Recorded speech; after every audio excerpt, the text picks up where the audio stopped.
Hello everyone. Okay, so this is a quick fire video all about how to have an effective rehearsal. So what makes the best rehearsal?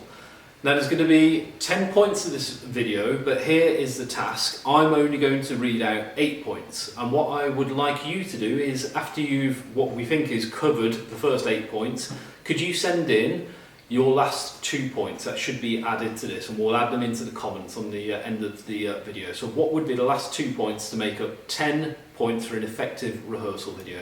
Here are the first 8 though. Okay, so you've got to do different ones to these. Number 1, arrive on time. Very, very obvious, but make sure that you arrive on time. If you're paying for that rehearsal, then you need to get the most value for money out of it. Everyone hates people who are late. Maybe hate's a strong word, but no, I'm going to go with it. Everyone hates people who arrive too late for things as well. So don't be that person, arrive on time. Number 2, be prepared. They always said this in the Cub Scouts, and I think it can be applied to rehearsals. Be prepared. So that means you need to know exactly what you're doing in rehearsal, have a bit of a plan, make sure that you've done all your homework before you get to it. Could be anything as well, from remembering to bring your spare drumsticks, bring spare strings, be prepared for the worst situation to happen as well. So practice number 3 as well is practice your individual parts before the session. At a rehearsal, each member should already know their parts, but you've got lots of time in the week to be practicing. Even if you can just do 15 minutes a day, I can promise you those 15 minutes will be invaluable if you're only getting a 3-hour rehearsal once a week. So just keep practicing those individual parts before you get there, and you will have a much more successful rehearsal that's going to be start moving the band on a lot quicker as well. Number 4, communicate effectively. So you've got to be able to communicate to each other in a polite manner. Remind yourselves to do that. One of my biggest tips for communication is to remember to listen and not talk over people all the time as well. Communicating as well could also be literally when you're talking about and analysing how the part has gone in between each track. Don't start playing drum beats and start trying to practice your own individual parts while everyone's trying to communicate effectively in between that rehearsal as well. I can see I'm passionate about this because I can feel my arms going as well, so I'm going to try and stop that as well. So number 5, record your rehearsals. This is one of the best things you can do to make sure that you're going to have a good memoir of what you've done and how you can improve on it, is listen back to it as well.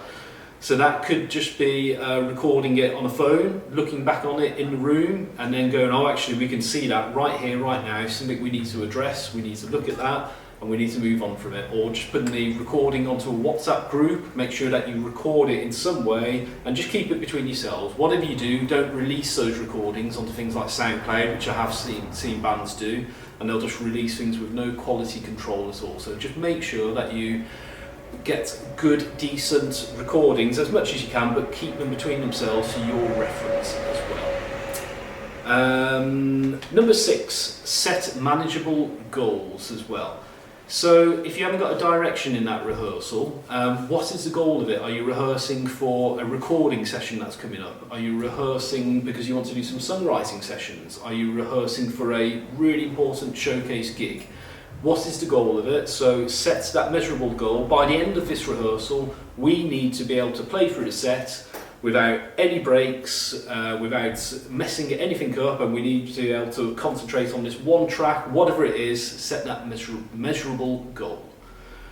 Number 7 then, sort out your levels. Actually, this is really, really important. So how many bands have we all been in where you go into the room and the guitar players, I'm going to pick on guitar players because I'm a drummer, but how many guitar players turn up to 11 and you can't hear anything but their new Marshall amp, which is on full blast. So vocals are so important, I think, to hear within rehearsals, and probably the vocalists who need this the most as well. Just turn down that little bit so the vocalists can actually hear themselves, and you're just above where the drums are as well. You need to be able to hear vocals clearly in rehearsal, and if you can't hear your vocals clearly, you've either got a really, really bad PA system, which in most modern rehearsal rooms shouldn't be happening, or you're playing too loud as well. So make sure that those volume levels are sorted out for everyone, not just for individuals as well. Number 8, take regular breaks as well. So yeah, this is really important. If you're doing a 3-hour rehearsal, breaks on your ears, your hearing as well. If you're not wearing hearing protection, then what are you doing? It's 2022, you should be wearing hearing protection in all rehearsals now. I really wish I would have started wearing hearing protection myself when I was rehearsing at 18 or 19. I'm 42 now, and I am paying for it now by having tinnitus, all of the usual things that musicians get. Please wear hearing protection as well, because it helps with small breaks as well. Small breaks and, you know, and being in sweaty rooms, etc. We all know why you need to take breaks as well. And one additional point as well, I want you to do 9 and 10. I'd say practice for disaster as well is another big thing as well. What could go wrong at a gig? The bass strings might break, drum kit might fall over, whatever it is. Practice those things happening. So actually sometimes why don't you practice with a guitar string actually broken? So if you break a string in rehearsal, keep on practicing with it to see if you can adapt your playing to do that as well. Anything can happen at rehearsals. So your task today, I've given you quite a big list there of what we think makes a great rehearsal. What would you add to that as well? And I'm really looking forward to what you come up with. Thank you.